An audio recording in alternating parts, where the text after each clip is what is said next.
যখন আপনাদের মনে এত আঘাত দিয়েছে, নিশ্চয়ই খারাপ লেগেছে কারোর কারোর।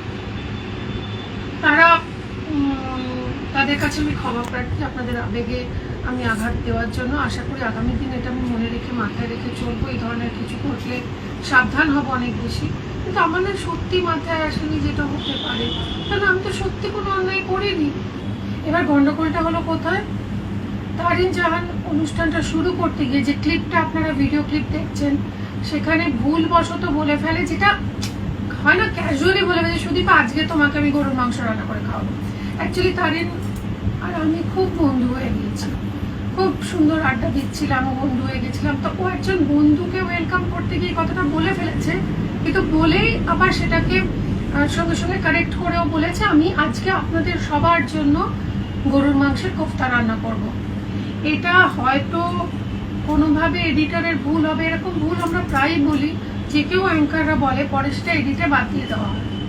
এটা তারিন জাহান ইচ্ছাকৃতভাবে করেছেন তা কিন্তু আমি মনে করি না, অন্তত কেউ এটা করে না। আর আমি তো সেখানে চুপ করে দাঁড়িয়েছিলাম, কারণ আমি জানি অংশটা বাদ যাবে এডিটে। সেটা কোনো কারণে হয়তো মিস্টেক বাই মিস্টেক সেটা হয়নি, তার দায়টা আমার ওপর বর্তায় না। এবং অন্যের ধর্মাচরণে বাধা দেওয়ার অধিকার আমার কোনো নেই। আমি একটা অন্য দেশে দাঁড়িয়ে রয়েছি, যেখানে তাদের জাতীয় খাবারের মধ্যে পড়ে গরুর মাংস।